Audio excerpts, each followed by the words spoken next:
Welcome. This is Omnibus Roundtable TV show, and I'm your host, Wanda Carter. And today we're going to pick up where we left off a couple of weeks ago, talking to a very interesting gentleman. His name is Otis Williams, and he talks about a segment in his life where he was being hunted by a panther. And at that time, he didn't know it was a panther, but later he discovered that that's what it was. And he's going to take us back to that point and give us some more details about that experience. And so I'm going to bring Otis back in the show in just a moment. Go grab a pen, call a friend, and stay tuned in, and we'll be right back.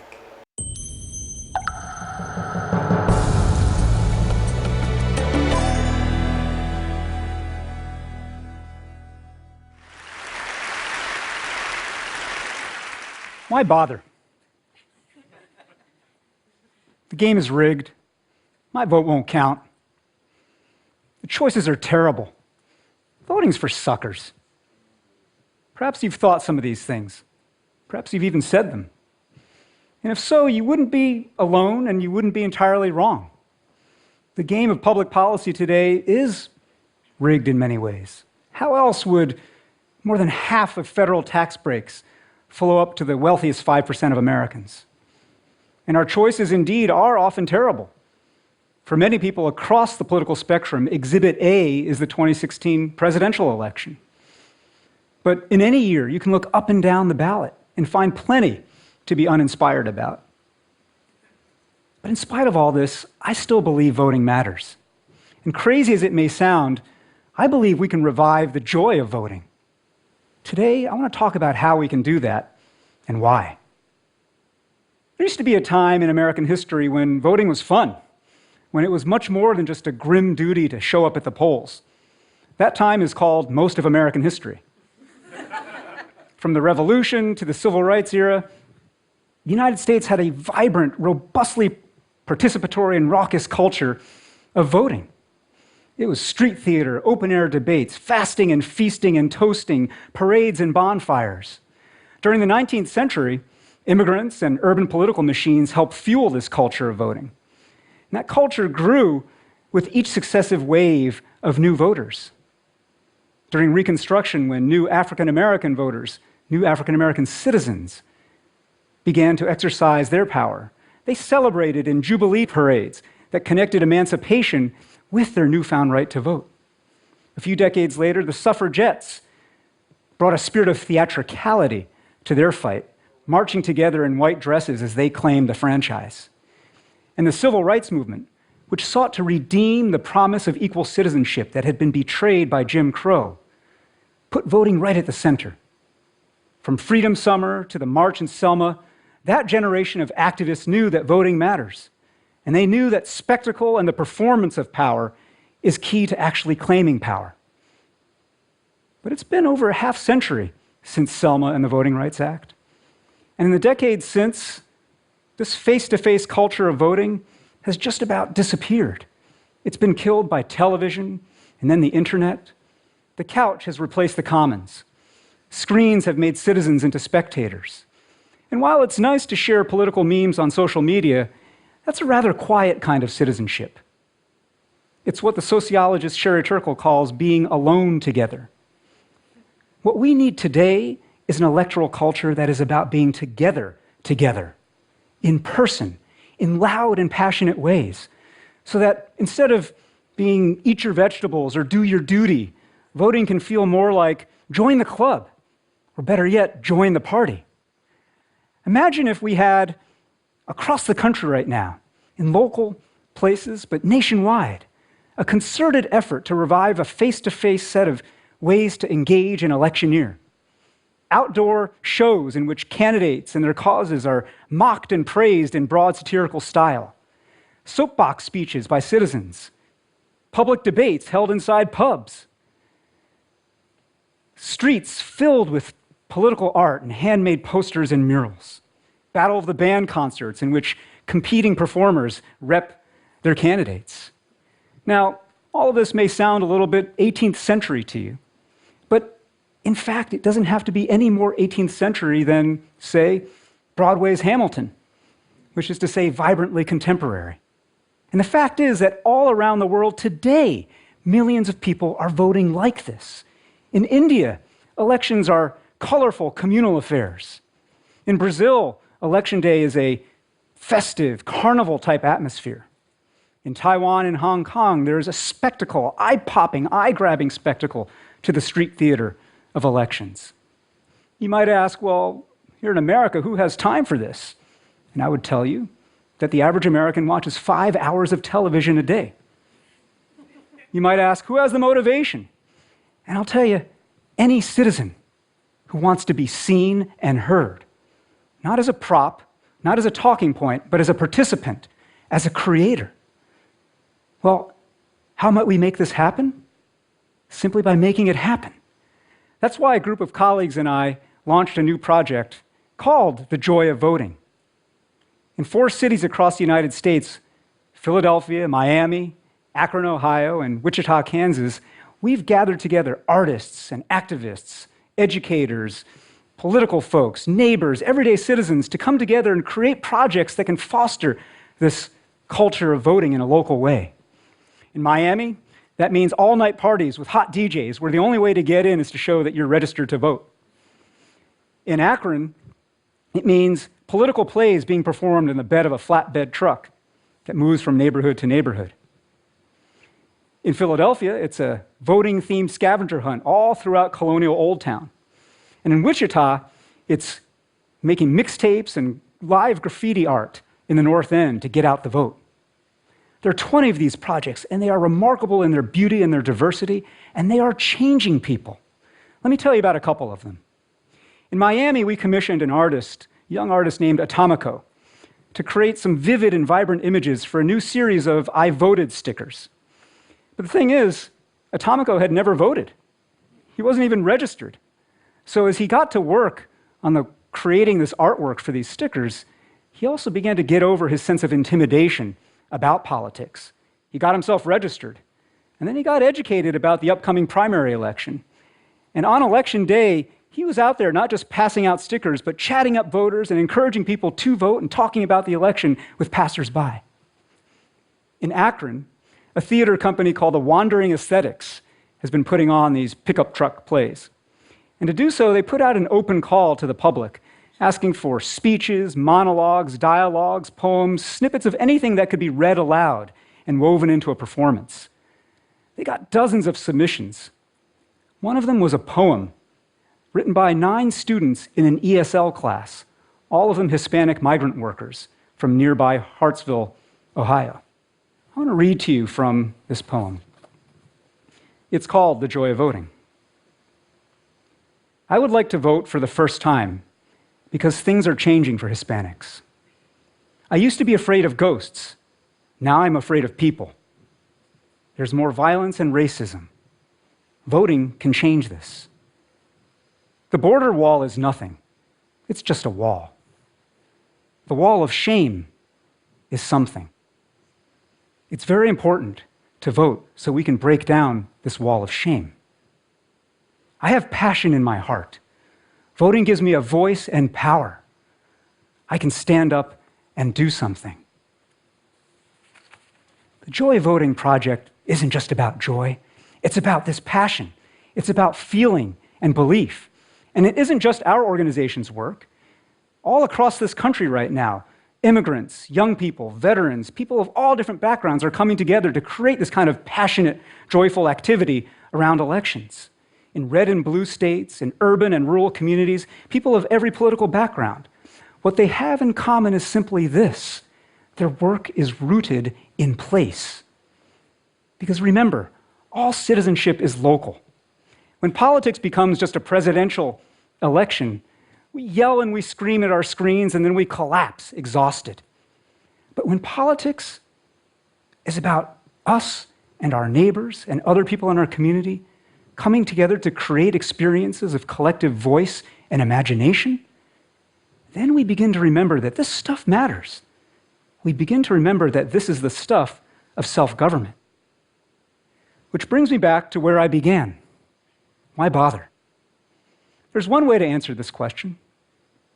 Voting matters because it is a self-fulfilling act of belief. It feeds the spirit of mutual interest that makes any society thrive. When we vote, even if it is in anger, we are part of a collective creative leap of faith. Voting helps us generate the very power that we wish we had. We're back, and I think today you all are going to be very impressed with the second segment of this show, which is called I Was Never Alone. And we're going to be talking to Mr. Otis Williams, and I want you all to meet again for the second time, Mr. Otis Williams. Hi, Otis. How you doing? Oh, great, great. Now, I know last week you talked to Jean. She was your host. And this week, Jean ran into a little problem, so she's not able to do the show. So I'm sitting in.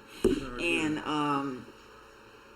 I thought that the first segment was so interesting that you talked about your experience in Sledge, Mississippi, and how you had, just to give the audience a little overview of what you talked about before, you went to see your girlfriend, and after you left there, it was dawn and it was turning night, and then you crossed through a what kind of field was that? Bean field. A bean field, a soybean field. Soybean, I love soybean.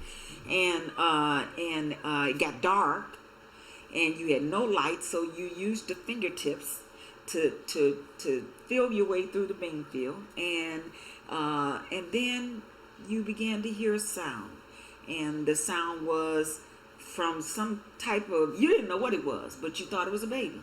No, I didn't. You didn't think it was a baby. I thought it was a baby, but I didn't really know what it was.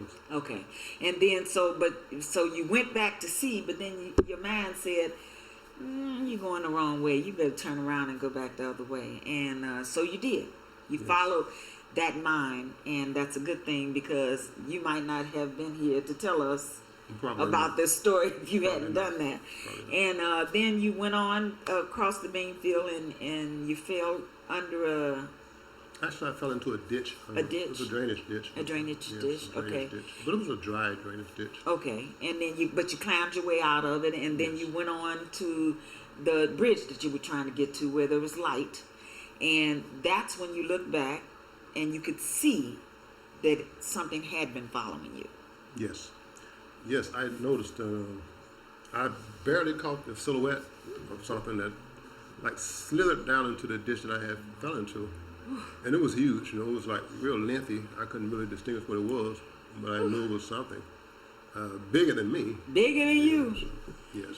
Oh, so I can imagine that after you saw that, then you realized you needed to pick up pace and get on home as fast as you could. So I'd like for you to pick up from that point and just kind of take us step by step through your journey so that we can see for ourselves what it was you experienced.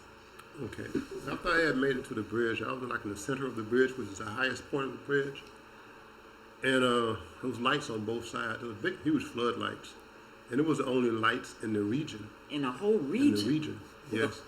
And animals, they're kind of afraid of the light. So I was at a cross point. I was wondering whether I should stay there in the light where I had some security in the light and wait for a vehicle or a truck something to come along and get a ride home. Okay. Or I was conflicted with the thought of it just being so whatever hungry that it would just forget about the light and just come and attack me. Ooh. So I had to make a choice whether to continue on across the bridge and to try to get home or to stay there and wait, so. Now, how far was home from where you were at that point? Oh, several miles, maybe even 5 miles from where I was. Oh my God. Yes, it was a distance. Okay. But I had traveled the road. I was familiar with it. So I decided to travel, to continue on. So I took my shoes off. My shoes constricted my feet. So I took my shoes off and stuck my socks into them, and I held them. I was going to either use them as weapons or something to distract them, with the creature. So I kept going, and I walked, and I walked, and I walked. I was afraid to run. I had gotten down to the other side of the hill, so whatever was on the opposite side couldn't see me. Okay. But if I knew if I run, I was going to make noise, and it would know that I was running. Okay. And they have a keen sense of hearing. Right. So I was walking, I figured I had got far enough away, so I was going to start running. So I looked back. When I looked back, I saw the creature again up on the bridge this time. Oh. And it was like swaying from side to side as it walked. I could just see it. It was a huge creature. Yeah. I became Take your kind time. I know. I became kind of fearful. I was just a kid myself. I was 11 years old at the time. 11 years old. Can you imagine that, audience? He was only 11 years old, and he's being hunted by this creature that he doesn't even know what it is. Today, he knows it was a panther, but back then, an 11-year-old kid, he had no clue what was following him. He just knew it was big, and it was black. Okay, Otis. So I turned and I started to walk fast. And at this point, I'm really kind of afraid. So I started to run, and I really couldn't distinguish the road because it was just that dark. You couldn't see the road. You couldn't even see your hands, could you? No, but I knew where the road was. I knew the direction that was going, and it was basically only like one major turn. Otherwise, the road was going to be straight. Okay. And I was just waiting for that one turn. I was jogging, and I didn't make the turn there. I didn't turn with the road, so I jogged. I went out of alignment with the road, and I stepped on the side into the gravel area, and it made a large sound. And I guess I made a little noise too because it hurt my feet. Okay. In the sharp gravel, so I swerved back to the left, and I got back on the path. And the creature heard me when I got into the gravel, so it growled. Oh. And I heard it. It was a real high-pitched screeching sound. I had never heard that sound. So I began to really run there. Okay. So I continued to run and run. And at some point while I was running, I began to hear it getting closer and closer. The creature? Yeah. Oh, my God. So it was much faster than I was. It was gaining ground. So I was going to try to make it to this house that I knew these people. They had dogs there. If I could get there, I could find some shelter. So I kept running. It kept running, and we was running. And I was just looking for a light. The bus stop light at the road where I was, the junction of the road where I lived, was a bus stop light there. And I was just waiting for something, just hoping I can get to that light. So finally, after running for a while, I began to see a light, almost like something just cut a hole in the darkness and began to expand. And I was running as fast as I could. And I got to the point where the road was there, and I can almost hear it. I thought maybe it was within not only a mile, but within maybe a half of a block or something. Oh, from you? Yeah, it had really gained on me. I was afraid to slow down, but I had to slow down in order to make the turn because it was a hard left turn. So I slowed down and I veered out to the right part so I can get more of a movement. So I curved into the road, and our road was a gravel road. It wasn't a blacktop road. Okay. It was a gravel road. So, and I didn't have no shoes, so I had to run on that gravel. Oh, that hurt your feet, didn't it? At that point, I was beyond the feel of gravel. Okay. I was really afraid. So I was running and running. And I was calling for my dog. I had called several times for my dog because this was the area that I had always left my dog, Red. And he would always be there whenever I got to that point. He would be there to help me, or to take me, walk home with me.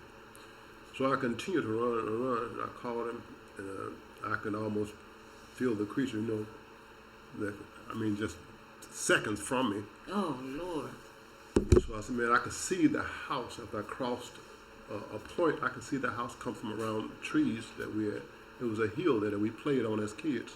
I could see the house lights from where I wanted to go. So I had to make a right this time.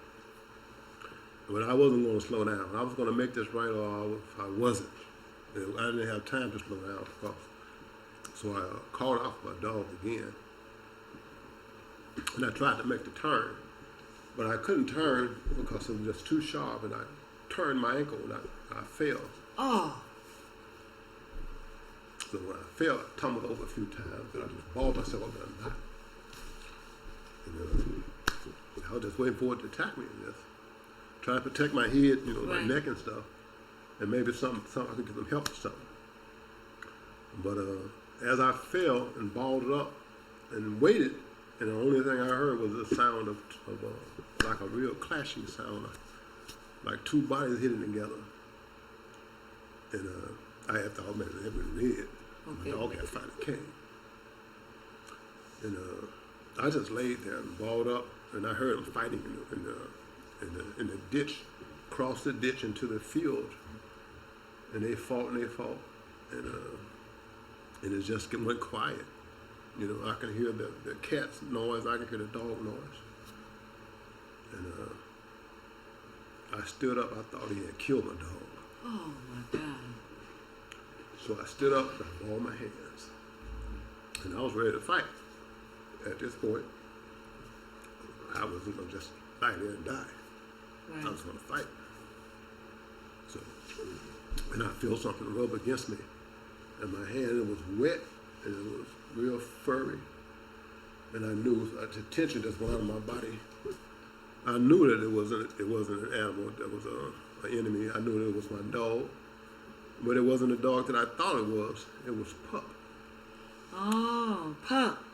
Pup. Who was Pup? Now, Pup belonged to my sister, and he was sort of like the house dog or the land dog. He was a huge dog, and he sort of patrolled the parameter of the Okay. of the 40 acres that my father was a sharecropper, and Okay. he had 40 acres of land, Wow. and he had It's a crops, large area. 3 crops: corn, beans, and cotton. And every year he rotated the crops, but Pup knew the whole area. He just walked around, and he had heard me crying and calling for help. And he had attacked this animal, and he had ripped his throat out. What? The dog did? Yes, he killed it, but I didn't know what it was, and I knew he had killed whatever it was that was chasing me Okay. at this time. And so when I felt his hair, his thick matted hair, I knew that it was Pup. So I just dropped and I held him, and I was dying to cry. Wow. Woo. And then we walked home, and we was like just a minute from the house at that point. And with the last of my effort, I crawled up on the back porch and up to the screen door and just curled up and went to sleep. Wow. So Pup actually saved your life because Yes. that animal was about to attack you. Yes, it was gonna attack me. It was right there at me. It was there. Oh, and where was Red? And well, I laid there on the porch, and I heard my mother ask my father, "Is that OC? Has he came home yet?" And my father came to the screen door and opened up the door and looked out, and he saw that I was against the screen door and Pup was on the other side of me. Okay. And I had went to sleep. I was going to sleep, brother. And he said, yes, he's here.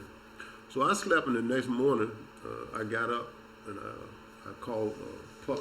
And I went down to the river bed because it had occurred to me that he was where I had crossed the river, where I had told him to go.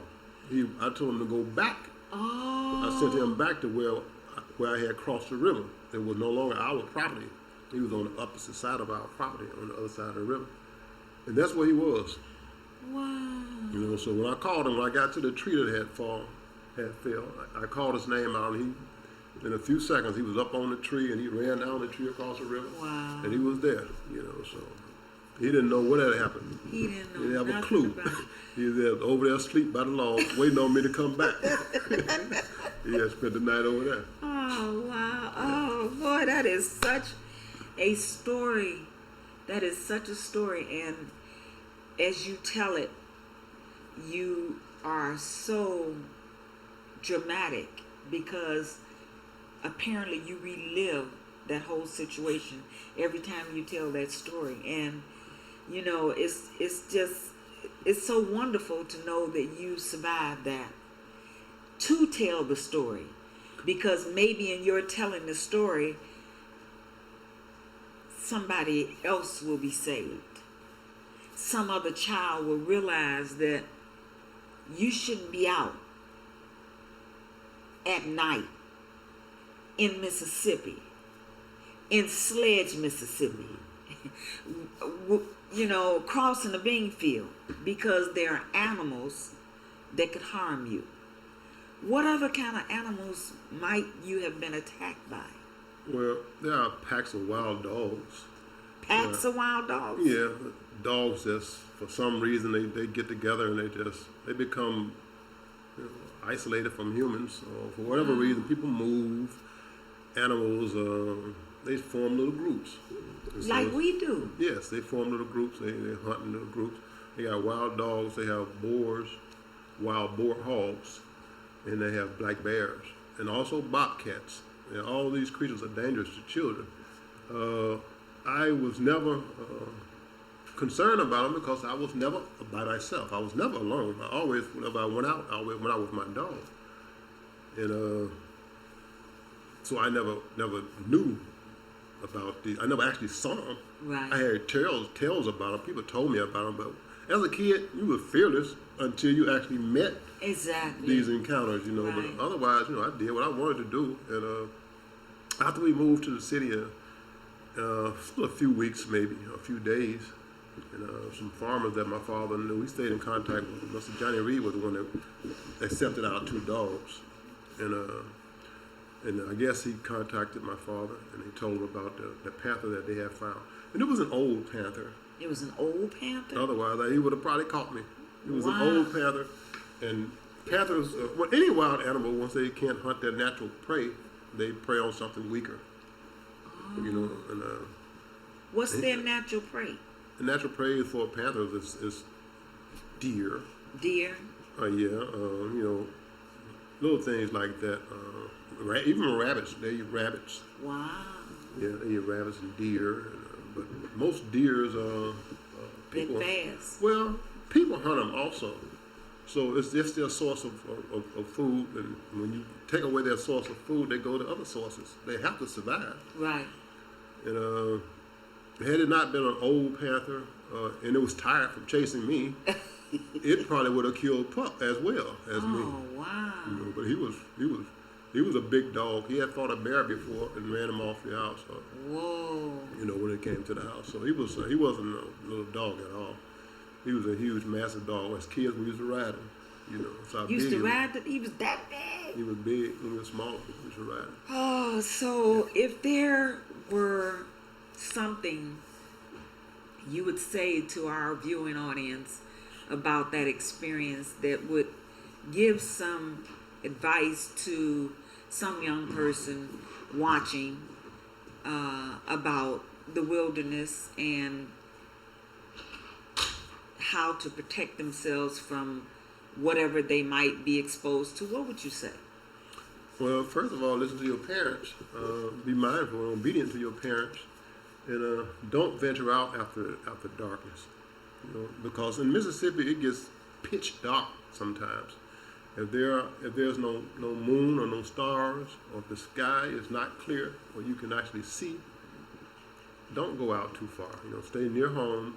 If you do have to go someplace, always take a companion, either a relative, a friend, or animal. Like I used to take my dog. And try not to stay out too late or never alone. Don't be out there by yourself.